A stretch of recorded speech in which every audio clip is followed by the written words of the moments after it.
के मंदिरों में जो बांग्लादेश में लगातार आक्रमण हो रहे हैं, आग लगाई जा रही है, मन बहुत दुखित है हमारा। देश में बार बार हिंदू राष्ट्र की मांग उठाने वाले बागेश्वर धाम के पीठाधीश्वर धीरेन्द्र शास्त्री ने बांग्लादेश में बने हालातों पर बड़ा बयान दिया है। उन्होंने कहा, यदि बांग्लादेश जैसे हालात भारत में हुए तो हिंदू कहां जाएंगे।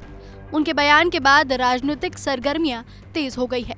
बता दें कि हाल ही में विदेश यात्रा से लौटे पंडित धीरेन्द्र शास्त्री ने बांग्लादेश में हिंदुओं पर हो रहे अत्याचार को लेकर सरकार से मदद की गुहार भी लगाई थी। इसके साथ ही उन्होंने बांग्लादेशी हिंदुओं को भारत में शरण देने को लेकर सरकार का धन्यवाद भी किया। लगातार सोशल मीडिया और टीवी पर देखती हुई जो खबरें और हिंदुओं के मंदिरों में जो बांग्लादेश में लगातार आक्रमण हो रहे हैं, आग लगाई जा रही है, मन बहुत दुखित है हमारा, मन बहुत अप्रसन्न है हमारा। परंतु भारत सरकार ने एक कदम उठाया, बहुत संख्या में हिंदू भारत आना प्रारंभ हो गए। इसके लिए बहुत धन्यवाद। लेकिन हमारी प्रार्थना है भारत सरकार से, हम तो प्रार्थना कर सकते भारतीय नागरिक होने के नाते कि जितने भी हिंदू बांग्लादेश में फंसे हैं और जो भी आना चाहें उन्हें शरण भी दी जाए। एक और हमारी मांग है और विशेष अपील है, हिंदुओं से भी प्रार्थना है कि इस बात पर बहुत गौर करें, इस वीडियो को पूरा जरूर सुनें। और वो ये अपील है हमारी कि उनको विशेष अधिकार भी दिया जाए। उन्होंने कहा, बांग्लादेश के हिंदुओं की व्यवस्था हो जाएगी, उन्हें भारत में शरण मिल जाएगी। लेकिन अगर यही स्थिति भारत में उत्पन्न हो गई तो भारत का हिंदू कहां जाएगा। उन्होंने कहा कि भारत का हिंदू क्या हिंद महासागर, अटलांटिक या हिमालय पर शरण लेगा। प्रश्न ये उठता है कि बांग्लादेश के हिंदू तो भारत में आकर के शरण ले लेंगे, पर कल यही मुद्दा, यही स्थिति परिस्थिति भारत में उठेगी तो भारत का हिंदू कहां जाएगा। हिंद महासागर या अटलांटिका या फिर हिमालय जाएगा। लोग हमसे कहते थे कि आप हिंदू मुसलमान करते, और सच ये है कि हम हिंदू मुसलमान नहीं करते। हमने समय से पहले भारत के हिंदुओं को जगाने की कोशिश की तो आपने हमारा विरोध किया।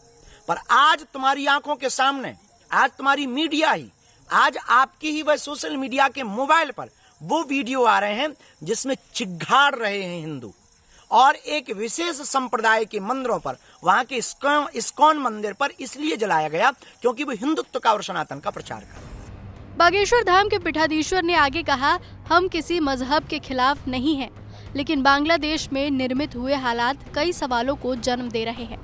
हिंदुओं से सवाल है कि अगर ऐसी स्थिति भारत में निर्मित हुई तो आप कहां जाओगे। हम किसी भी मजहब के खिलाफ नहीं। भारत में सबको रहने का अधिकार है, संविधान ने सबको अधिकार दिया और भारत में होना भी चाहिए। पर हम भारतीय हिंदुओं से प्रार्थना करना चाहते हैं कि कल अगर भारत में यही वस्तु स्थिति, यही परिस्थिति निर्मित हुई, आप जाओगे कहां। इसीलिए तो हम कहते हैं हिंदू राष्ट्र चाहिए, इसलिए तो हम कहते हैं सबको अधिकार चाहिए, पर कम से कम एक देश ऐसा हो जो हिंदुओं के लिए हो। हम उसमें सबको बुलाएंगे। दुबई में सब लोग रहते हैं, अन्य देशों में भी सब देशों के लोग और सभी मजहब के लोग रहते हैं। हमारे भारत में भी सभी मजहब के लोग रहें, शांति पूर्वक रहें। लेकिन कम से कम दुनिया में रहने वाले अगर कोई हिंदू के ऊपर आफत आए तो वो भारत में अधिकार के साथ जी तो पाए, शरणार्थी तो न कहलाए। पंडित धीरेन्द्र शास्त्री ने आगे कहा कि ऐसी परिस्थितियों को ध्यान में रखते हुए हिंदू राष्ट्र की मांग उठा रहे हैं।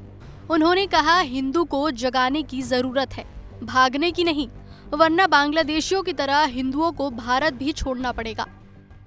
कि हम आपको जगाने की बात कर रहे थे। ये बांग्लादेश का जो हाल है ये भारत का ना हो, इसलिए जागो हिंदू, जागो, एकता की तरफ जागो, भागो मत, वरना तुम्हें बांग्लादेशियों की तरह तुम्हें भी देश छोड़ना पड़ेगा। बांग्लादेश में सभी लोग शांति पूर्वक रहें। हम एक नई कोशिश कर रहे हैं, वहाँ रहने वाले कुछ लोगों से संपर्क में हैं और उनसे दूरभाष से भी हम उन पर चर्चा करेंगे। और आप चिंता न करें, हनुमान जी से हम बागेश्वर धाम भारत में आ गए, हम बालाजी के चरणों में अर्जी लगाएंगे। भारत के लोग भी अपना ध्यान रखें, सभी मजहब के लोग प्रेम पूर्वक रहें, क्योंकि सारे जहां से अच्छा हिंदुस्तान हमारा। बता दें कि पंडित धीरेन्द्र कृष्ण शास्त्री अक्सर अपने बयानों से चर्चाओं में रहते हैं। इससे पहले भी हिंदू राष्ट्र बनाने की मांग को लेकर वो कई बार बयान दे चुके हैं। अब बांग्लादेश में हिंदुओं पर अत्याचार को लेकर जो मुद्दा उन्होंने उठाया है, उस पर सियासी सरगर्मी बढ़ना तो तय है।